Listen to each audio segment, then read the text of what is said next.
Good morning.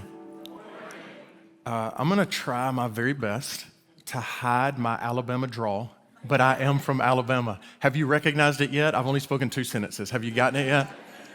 I'm so glad to be with you. It has been a gift already to be with you. I got to spend time with the staff yesterday and with Charlie and Nicole, and my beautiful wife Hannah is here with me today as well. And so we've gotten to spend some time yesterday with your team. And I want to tell you something. Sometimes you'll hear somebody say, I'm not just saying this because this person is my friend. You've heard that, right? I want to say it this way. I'm saying this precisely because Charlie is my friend. And you know, I know Charlie very well. Charlie's been my friend for almost 20 years now. And I have been a peer with him. I've been a student with him. I've listened to him teach. He's listened to me teach. I've listened to him pastor. He's listened to me pastor. We've been in each other's homes. We've hung out by the fire pit, by the patio. We've spent a lot of life together. He and I have walked through dark times together. So I'm saying this precisely because I'm his friend. If I was going to go to a church in this area, I would trust Charlie and Nicole to pastor me, to pastor my family, and to pastor my children. And Charlie, thank you for inviting us here today. So good morning. I'm very excited to speak a word with you this morning that I've been praying for about a month now for this moment, for this day. And so I want you to know that I have been praying and just saying, God, I want to speak a message to this church that you want this church to hear, that would come from my voice and be encouraging to you. So I want to go deep with you today, which I know you are used to, but I want to go deep with you today and talk to you out of the book of John. If you want to turn there, John chapter 11. We'll be there in just a minute. I served in the local church. I now am a professor and lead some things at Southeastern University, but I served in the local church for 25 years. And I know you're thinking there's no possible way, you're barely 25 years old, but I did serve in the local church for 25 years. And I absolutely adore the local church. And so I believe that when Jesus left the earth, he gave his mission to the church. He didn't give it to any other organization. He said the church is going to be the body of Christ. It's going to be my representation in the world. And I'm going to do my mission. I'm going to fulfill my mission through the church. So now I'm in the academy, and I know my job is to equip and to encourage the local church. So I want to equip and I want to encourage you this morning. While I was in the local church, my pastor, his name was Jay West. My pastor's name was Jay West. And he is also my brother-in-law. So I served under him for 14 years, and I would regularly call Jay, and I'm about to admit something to you that is very vulnerable, what I'm about to say, but I'm just going to go ahead and tell you, I'm an Android user. I use an Android phone. We are some of the most persecuted people on the planet, and including by your pastor, But I have to tell you this because it's part of the story. So what we do as Androids, you guys talk to Siri. Y'all have a Siri. I talk to Google. In fact, I've already made all of your phones go off, and I don't care.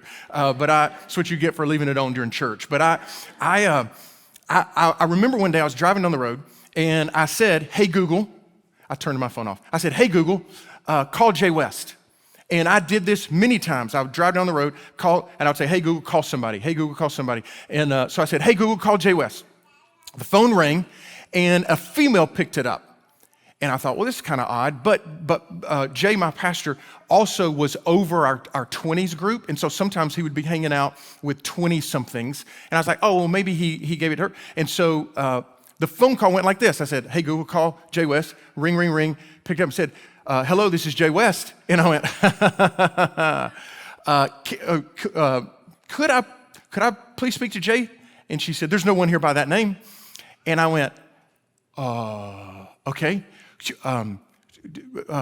Who did I call? She said, you've called Jay West. And I said, "Great. Can I please speak with Jay?" She said, "There's no one here by that name." And I went, okay. I was like in this twilight zone. I was like, I'm already thrown off by the person answering the phone is not my brother-in-law. Secondly, she keeps saying this is Jay West, and yet there is no one here by that name. And so we go back and forth multiple times where I'm trying to figure out, hey, can I please speak with that guy? And she says, there's no man here. And I went, so Jay West, and she says, no one here by that name, but you said this is Jay West. That's right, you've called Jay West. I said, what's your name? She said, this is Shelly. I said, hey, Shelly, I don't know if this is as odd for you as it is for me, but and then I did an Alabama thing where now I'm going to overshare. I said, listen, my name's Jeremy. I've called from Birmingham, Alabama. I'm trying to call my brother-in-law, whose name is Jay West. Can I please speak with him? This is funny, and I know you're getting a kick out of it, but can I? She said, hello, Jeremy. This is Shelly. I am an employee of the bridal boutique, Jay West, here in New York City, New York, and you have called Jay West, and there is no one here by the name of Jay West. And I said, Shelly, I get it now. I don't know why the Google did this to both of us. So then I had to tell her exactly what happened. So Shelly, this is so funny. I told the Google to call Jay West, who's my brother-in-law, and it's never done this before, and she was not amused or entertained by it anyway. And I thought it was a beautiful story. And I was speaking one language, and she was speaking another language. And today what I want to do is I want to show you a story in the life of Jesus where Jesus is speaking one language and everybody else is speaking another language. In fact, theologian Chris Green says this. This is fascinating to me. He says, we've been told that Jesus was a simple teacher, always talking in ways easily understood. In fact, however, there's not one single instance in the Gospels, not one, where he's truly understood by anyone. He's met always with disbelief, confusion, fury, disappointment, threats. Those who understand him best know that they don't understand him at all, and yet they stay close and draw near. I want to talk to you this morning about a Jesus who is impossible to understand at times, and yet meets us in that moment of confusion and pain and sorrow and suffering, and Jesus who understands that very well, even though we don't understand him. So the backstory to the story of John chapter 11 is this. Jesus is a few weeks before his death. He receives word that his close friend Lazarus is sick unto death.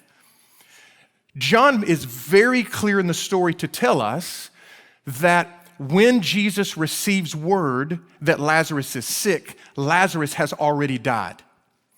And it will take Jesus one day to get to Bethany, where Lazarus is, and Jesus waits an extra 2 days, which means that when Jesus finally makes his way to Bethany, Lazarus has been dead for 4 days. And John wants to give us the math on that so that we know exactly what's happening in this moment. So if you'll look with me in John chapter 11, verse 17, it says this. On his arrival, Jesus found that Lazarus had already been in the tomb for 4 days. Now, Bethany was less than 2 miles from Jerusalem, and many Jews had come to Martha and Mary, who are Lazarus' sisters, to Martha and Mary to comfort them in the loss of their brother. When Martha heard that Jesus was coming, she went out to meet him, but Mary stayed home.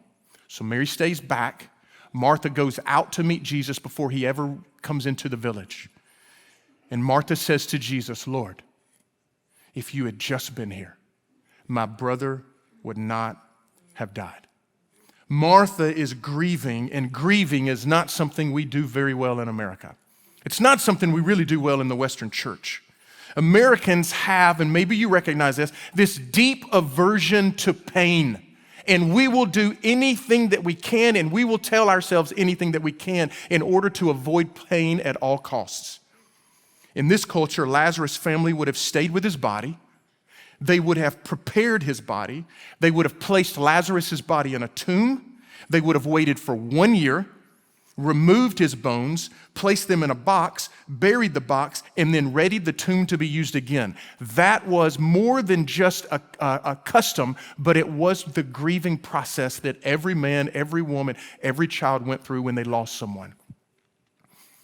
It's a process. You and I, you might have heard this before, but there's a process that you and I go through when we are grieving. It's science has shown us this. It's called, the easy way to remember it is DABDA. Have you seen this, the DABDA process, the grieving process? It's the cycle of grief, which goes through denial, anger, bargaining, depression, acceptance. Have you seen that before? And so DABDA, when I was back in 2011, my wife, Tiffany, my first wife, Tiffany, was diagnosed with an ugly disease called Huntington's disease. It's a neurodegenerative disorder. that affects and deteriorates the cognition, movement, and mood. And she would fight this battle for 7 years before she would pass away. In this fight, it was constant grieving. It wasn't just grieving in the moment of her death, but we grieved several times a year. It was perpetual grief. I remember within the first year, we had to ask her to not drive anymore. Within the second year, she was in a wheelchair. Within the third year, I was feeding her every meal of her life. And you just would see these things being taken from her, and it was just this perpetual moments of grief. And so grief in this process, DAB, denial, anger, bargaining, what happens is the cycle isn't quite as clean as you would think it would be. Like there's a moment of denial, and then there's a moment of anger, and then there's a moment of bargaining. It doesn't go like that. In fact, you cycle back and forth, and you walk through these stages, and you bounce around a little bit. And it doesn't. So when you think about denial, oftentimes what you'll think is it's this idea that this can't be happening to me. But the way denial showed up for me was, it was my inability to admit how deeply this was affecting me. That's how denial. I didn't allow myself to be human at times and to be affected so deeply by this pain and this loss that was happening. With anger, a lot of times we think anger is this raised fist at God where you just scream, God, why did you do this to me? This is wrong. You shouldn't do this. But anger didn't show up like that for me. Anger for me showed up, I just stiff-armed God. I didn't want to pray. I didn't want to read scripture. I didn't want to sing songs. I didn't want to go to church. I was a pastor, so that's kind of tough to not want to go to church and yet need to go to church. But this bargaining stage is interesting. Bargaining is when we say, if something were to be different, then something else would change. It sounds something like this.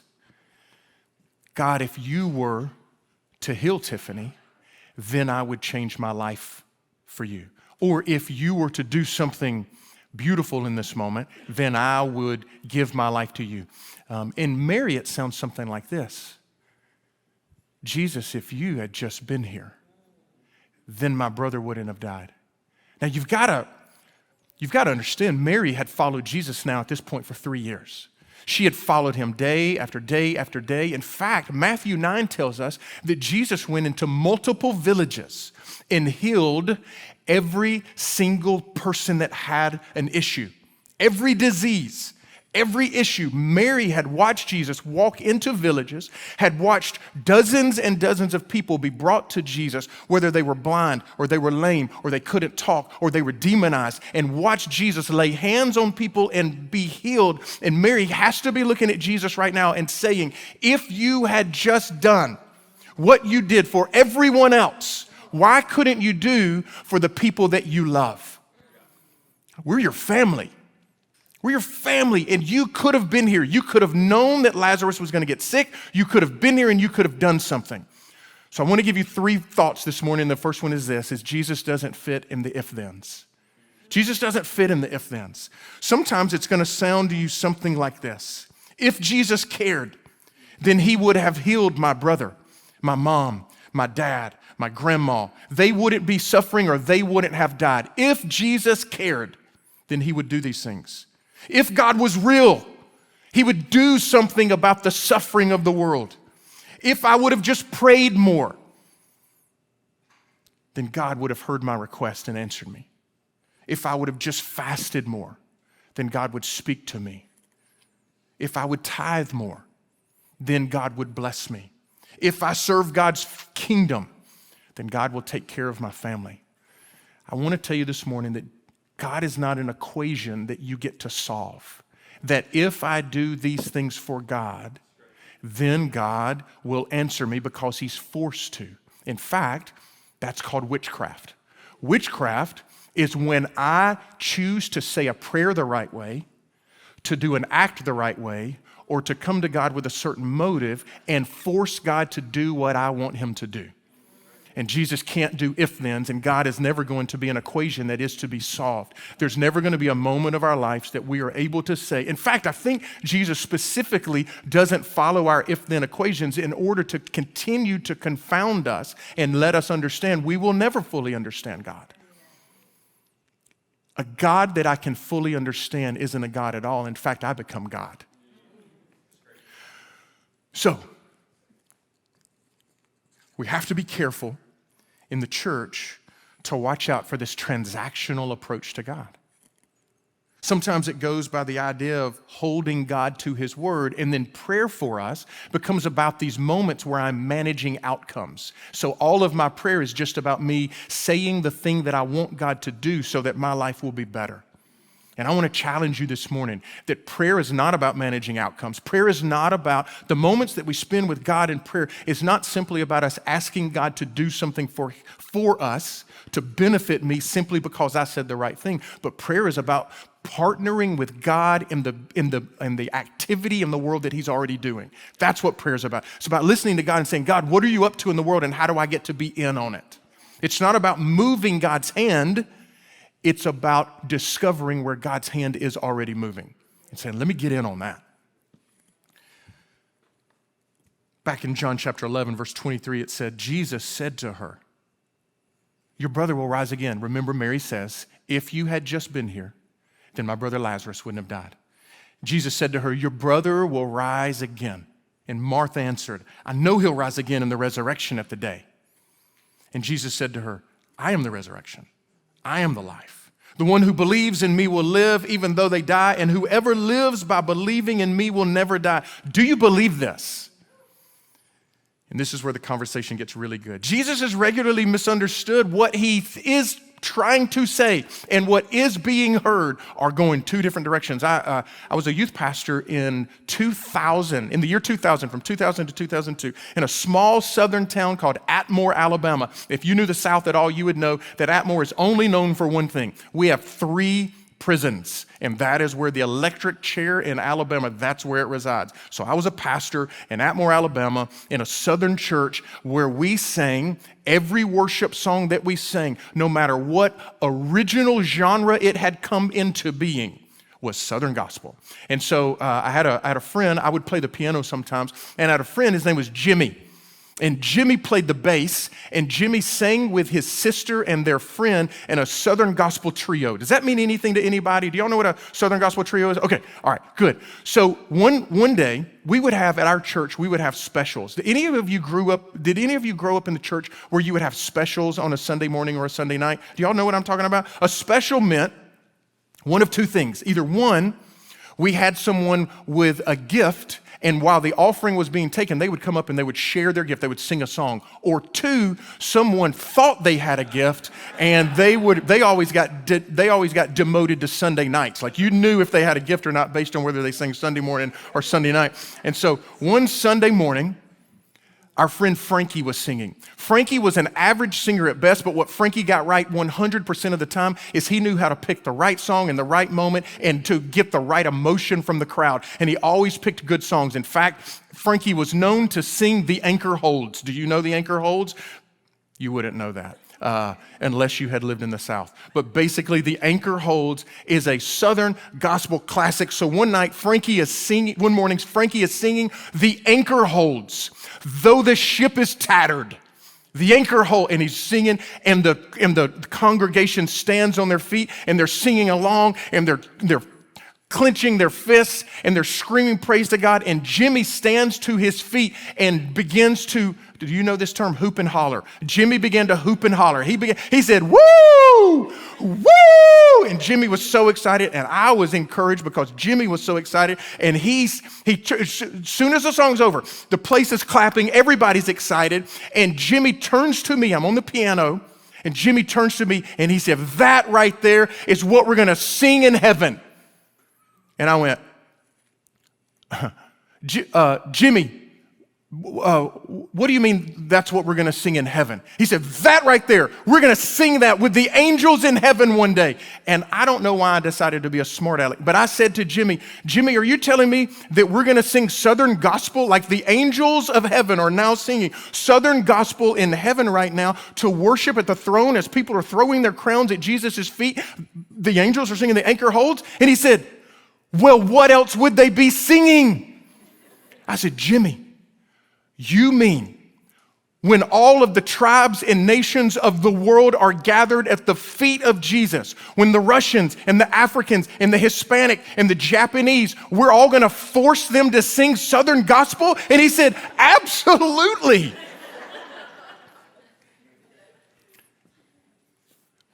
We all have this idea of who God is supposed to be. And what I've learned over the years is that I have this idea of who I think God should be. And whenever God doesn't act like the God that I think he should be, I am disappointed with God. Second point this morning is simply this. God is God because he's God, not because he acts like God.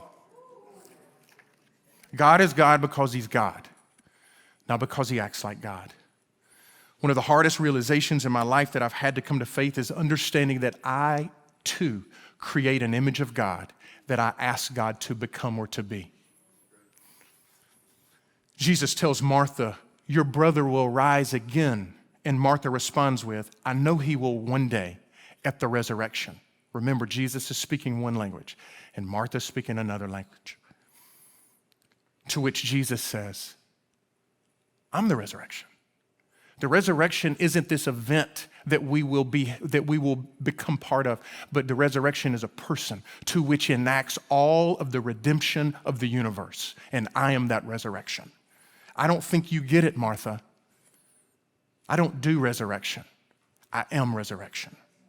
Jesus isn't inviting you to only experience what he does. He's inviting you to become who he is. And following Jesus is an invitation to become, not just to do. I'm invited into the resurrection life, the life where death doesn't have the last word, the life where my old life is put to death and my life explodes into being, not the age to come, but now. You and I have an opportunity to be in relationship with resurrection now, not just in the life to come, but in this moment now. And what does that mean? What does that mean for me to experience the resurrection life? Who is Jesus now? We've created this idea that God has to be or to do who I think that he's supposed to be or do, but God is not God that you believe he is. God is the God who he really is. And it is my job to align myself to who God really is. In verse 28, it says, after she had said this, she went back and called her sister Mary aside. The teacher is here, she said, and is asking for you.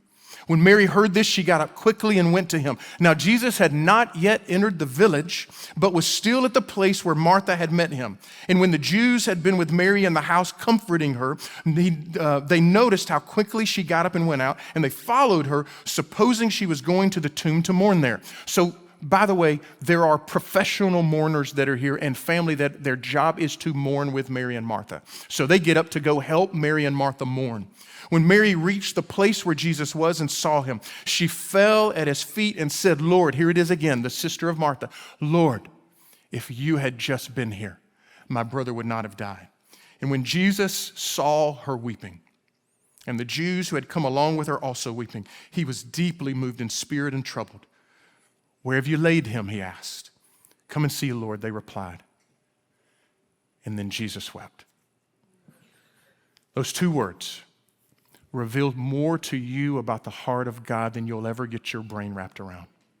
Because I want to remind you of what this moment is about. Jesus, who has already told his disciples, Lazarus is not dead. This will not end in death. So Jesus, who knows exactly what has happened in the past and knows exactly what is about to happen in the future, stands in a moment of grief and pain and suffering and sorrow and doesn't just point everyone and say, no, this isn't what you think. Things are going to get better. Life is going to get better. This isn't the last word. This isn't the final word. He doesn't skip the moment of suffering and grief and pain, but stands in the middle with you and with me and with Mary and with Martha in our grief and our pain and joins us in that space.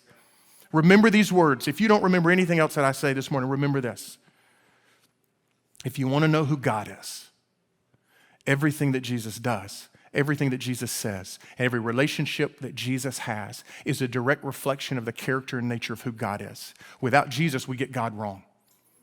And Jesus is a reflection of who God is. Where is God in my pain, in my suffering, in my trial, in my trauma? Where is he? weeping. That's where Jesus is. And that's where God the Father is. He joins us in our pain. The largest question of the world, and it's been being asked for thousands of years, from Job to this moment, is this: if God is so good, then why doesn't he do something about suffering? And I don't want to give you this succinct, easy answer that is easy to digest, but I do want to encourage you with this. He is. He is doing something about the pain and suffering of the world. You've just caught him in the middle of his work. He's not finished yet, and he will redeem all of the universe and bring it back under his control, and all of us will one day stand before a God where every knee shall bow, every tongue will confess, where every sorrow will be wiped away, every tear will end. But he's still in the middle of fixing those things, and we're in the middle of that with him. The last point is this, and that is Jesus sees, he hears, he feels, he holds, and he joins us in our pain. I want to tell you something that I still can't get my brain wrapped around. I still can't, but there are many of you in this room, maybe all of you in this room, that will know exactly what I'm saying. In 2011, Tiffany was diagnosed. 2018, she passed away. 3 kids. When she was diagnosed, I had 3 kids, 7, 6, and 3. And they watched their mom. They didn't just watch their mom die. They took her to the bathroom and they fed her meals and they did her hair and they did her makeup. I mean, they were in the middle of this whole thing. And it was tragic. And Tiffany passed away in 2018. And for the next couple of years, we healed. We said, God, what do we healed? In 2020, I fell in love again. Yeah. I fell in love with Hannah. And Hannah and I got married. And we had 2 babies. I have a 19-year-old, an 18-year-old, a 15-year-old, a 2-year-old, and a 5-month-old. I'm looking, I saw a couple moms in here and they just did this. Nope. And I heard in my spirit, nope. I want to tell you something that I can't quite get my brain wrapped around. A God who will allow me to be sad and to experience sadness and pain and sorrow simultaneously with joy and beauty and redemption. It's this place where Jesus meets us where he weeps and he joins us and he shares. This place where I'm able to say, I wish Tiffany never died.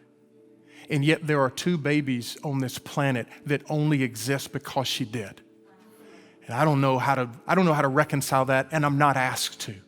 God doesn't ask me to. Did Tiffany die so that those 2 babies, Emerson and Peterson, could live? No. But did Tiffany die so that Peterson and Emerson could live? Yes. And there's this moment where I go, God, help me understand this. And God says, no, you don't get to understand this. This is the work that I do. I'm going to let you feel the pain and the sorrow and the sadness and the grief. My daughter's 19 years old and she just graduated from beauty school. She's a cosmetologist. I flew up last week by myself because mom couldn't be there. Her mom, Tiffany, was a cosmetologist that did hair, and Addison, my oldest, decided she wanted to do hair like her mom. And I flew up to her graduation, and we celebrated, and we loved it, and every minute of it was beautiful, and yet mom wasn't there. So I feel these feelings of loss and pain and grief, and at the same time, joy and beauty and redemption. And that's what humanity is, and that's what this story reminds us, that not only is God orchestrating our lives, but God is in it. He's in the middle of these moments of our lives when it doesn't look like we want it to look. God's there. He also doesn't agree that it should look like that.